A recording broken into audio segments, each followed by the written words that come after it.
Hi, I'm Tim Kahn. For those of you who don't know me, I'm the founder and president of Image One Facility Solutions. We're a janitorial franchise, and today we're going to be talking with Bob Caramusa, one of our franchise owners, about what he is doing in this crazy time that we're going through, how it's affecting his business, and what the future of our industry and franchising in the cleaning world looks like. So with that, we'll bring Bob on, and we'll start having that discussion. All right. Thanks, Bob, for joining us. I am so happy that you're able to get some time away from the grind of being out there disinfecting and working on all the properties you're working on today to meet with me and talk about. So why don't you just not a super long history, but for anyone that might not know you, that's part of our franchise group, or maybe if someone's seeing this that isn't part of our franchise group, give us just the quick overview history of who you are and what your franchise does and that type of stuff. Sure, Tim, be glad to. So we've been in business, Caramusa Commercial Clean, our Image One business affiliate. We started in 2010, so been around a little bit over 10 years. We're very thankful, very happy, very driven to continue growing our business, taking care of our customers. So we started simple, just as a one person, me, cleaning toilets and offices, and we have grown our business through the acquisition of new customers, both getting new customers and then continuing to sell existing customers new services, new types of cleaning, new services within the Image One janitorial kind of agreement, if you will. And so we've been able to grow. I've gone from a part-time owner doing this on nights and weekends to a full-time career. My career is as owner, manager to help run our business. We're 22 employees now. So we're here in Northeast Illinois. We go everywhere from downtown Chicago, up to the northern suburbs. We go out to Aurora, then as far south as South Chicago. So we try to cover a good ground. We're all about customer service. We're all about, our values and our beliefs really intersect, if you will. We're joined at the hip with what Image One believes. It's always about taking care of the customer first and foremost. And Bob, I've seen, probably this year, I think you were on the fast track. I guess I would equate it to, you were on a 4-lane highway, 4 lanes in one direction, doing 70 miles an hour, the speed limit. Yeah, no faster than the speed limit, but you were doing the speed limit. And you're cruising along, and all of a sudden there's an accident ahead, and traffic just goes boom, stop.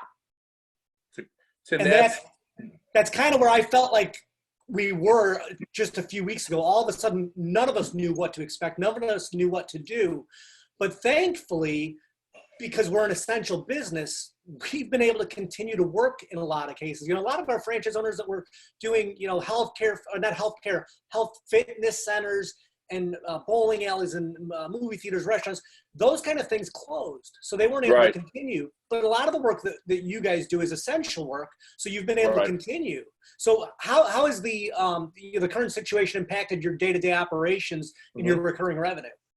So that's a great, I couldn't agree more, Tim, with kind of an overview of what happened. We were going 70 miles an hour, probably 75 miles an hour. And then literally overnight, things changed. I mean, immediately and impactfully.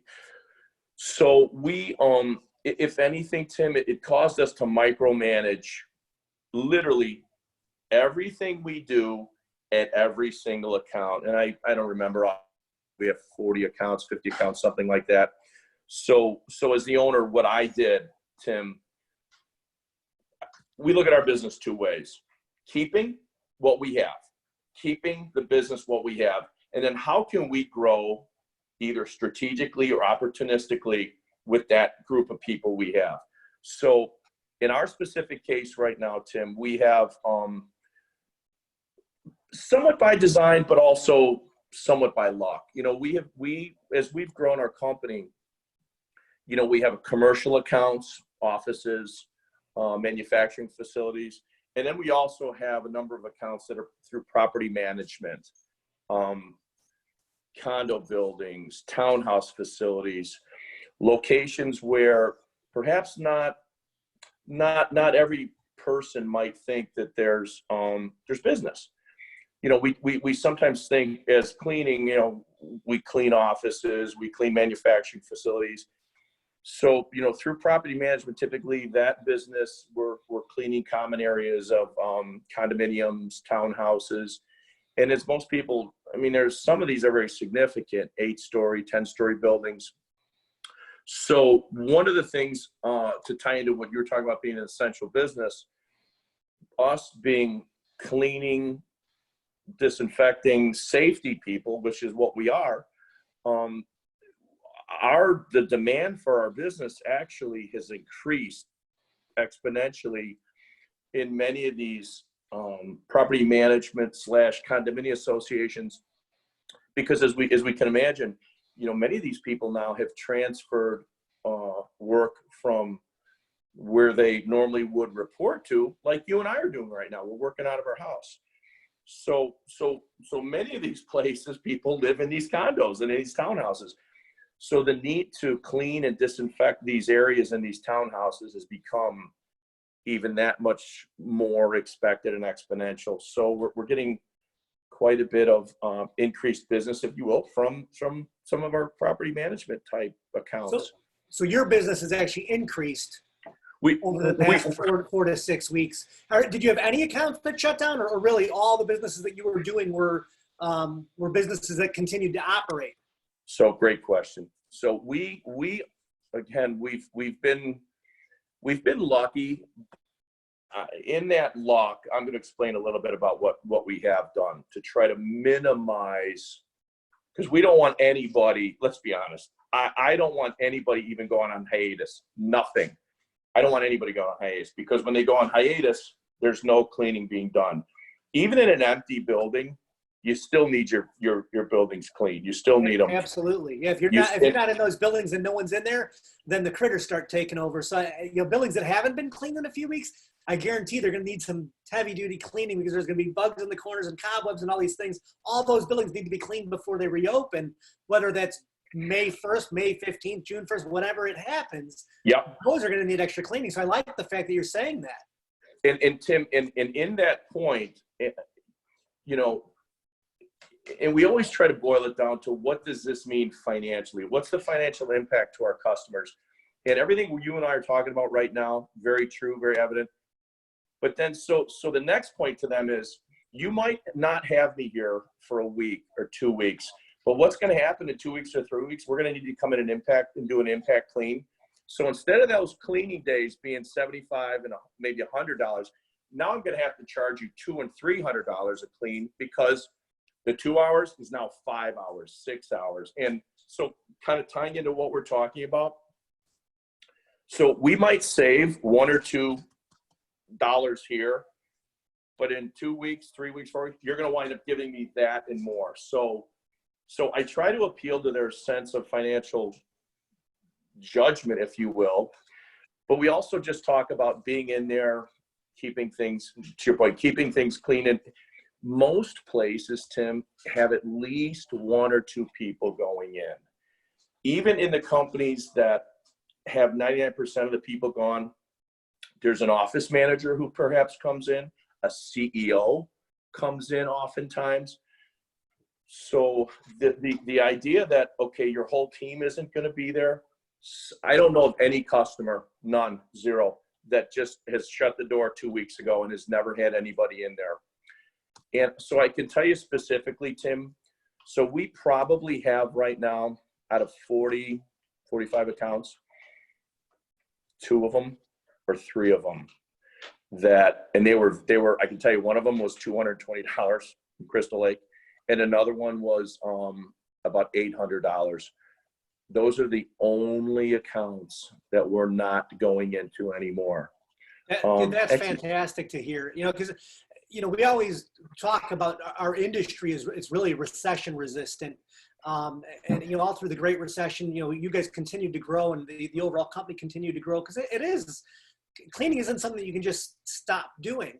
And, Right. you know, in this, it was kind of a concern of if that was going to be the case or not, you know, and it's proven that it has been. Like you said, you know, only 1 or 2 of your clients out of, you know, almost 50 Yes. that actually suspended service. So that's Right. fantastic. You know, what about the disinfection services and things like that? Yep. Are you doing special services for your clients kind of as proactive or in response to if they've got a scare where someone on their staff may have been sick? Maybe it is, maybe it isn't the COVID-19 or the coronavirus, but have you done any of that, you know, major disinfecting for your existing clients? So we do, and that's a great question. And Tim, quite honestly, that whole notion of really safety of disinfecting is what we have really focused on heavy right now. And when us, Tim, I really talk about all of our associates, because all of our associates will at times with our customers. They may see them at night when people are leaving. We have some day porters where they will see quite a few people during the day, and they run into people on Saturdays and on Sundays when we're at some facilities. So I try to train and inform and educate all of our associates, at least with some basic understanding. So getting right to the question that you asked about disinfecting. This is obvious. This is a critical key component right now for 2 reasons. 1, safety, but 2, revenue. I mean, we as a business owner, I mean, we want to be safe, but we want to be financially secure today until this thing opens up. So disinfecting has become a big part of our business. And so we're doing this. So we've treated this. We actually have 2 disinfecting services. We're doing single initiatives, like we've done. You know, we did Catholic Charities. We've done a couple other places where we've come in and we've disinfected the whole room. Right. A lot of that has been to try to, let's say, appease management at these companies. That there's been a professional company come in with professional products that has disinfected high touch areas. Well, it relieves some of the anxiety. Well said. Of their staff and the people that are in their offices, if they have customers that are coming and going, and it's, you know, great. With some of it may be a little bit out of place. Maybe people are overreacting, but people are concerned. People have anxiety. So if we can help put them at ease and help them, their staff, their team members, their customers that are coming in, yep, make them feel better about what's been done in that facility. You know, that's, to me, that's the big service, and that's a great point. That's what's really helping it along. You brought 2 great points that I wholeheartedly agree with. Number 1 is their business, their customers, and their employees, keeping them safe. And then number 2, we have had a number of accounts, Tim, who have thought that they might have had people who were either exposed to COVID-19, or that might even have been sick. So, and I can give you a specific about an account in Roselle that you know well with me, that we have, through discussion, and Tim, everything we're talking about today, we really, as owners, as operations people, as salespeople, we right now, our customers want us talking to them every week. Our customers want us keeping them informed on types of disinfectant. You know, you taught us well. You taught me, you know, electrostatic spraying, disinfecting. You know, these are things that are resonating with our customers because they don't know about it. So we're the thought leaders right now. We are the informers. We're the educators. I can tell you specifically, because of these reasons, we have gotten 2 accounts that we do weekly. We call it building glove disinfecting, a glove around the whole building, and we disinfect their locations, 3 of them every week. we've increased our billing by $4,000 a month. Wow, that's fantastic. And I mean, and I hate to see that this is the reason that people are really waking I up, agree. realizing that they should be doing this, because this is something people should have been doing all along. Well said. The high-touch surfaces, Well disinfecting said. their telephones. People are like, you know what? Don't worry about that. We don't want to spend the money on that. Now they're, unfortunately, it's been a wake-up call. Well said. And I think for the industry as a whole, for you guys as franchise owners, this is going to be a huge wake-up call in the industry. I think that your staff, your frontline team members are getting more respect about what they do. And all of those are positive things. And I think that when this is all done, I think that the new normal is going to be that people do want to keep disinfecting, because they're going to realize that cold, flu, the next virus, whatever it might be, this is something that they should be doing all the time to keep their team members, their employees, their buildings a safe place to be. Tim, I couldn't say it any better. I completely agree with you.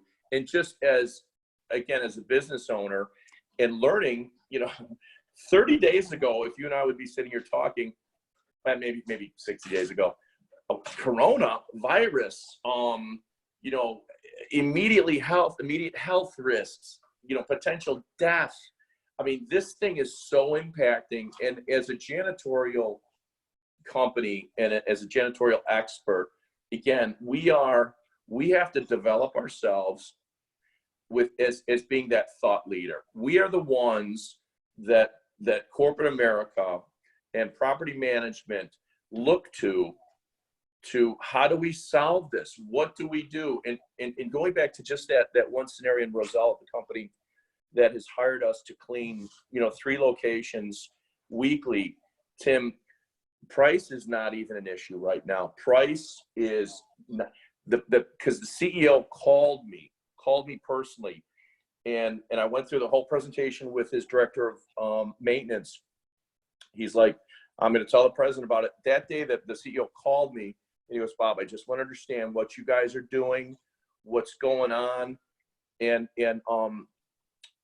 he thanked me. He goes, Bob, you guys get in there now. He goes, do not stop. He goes, I want to continue this service. He goes, we need this.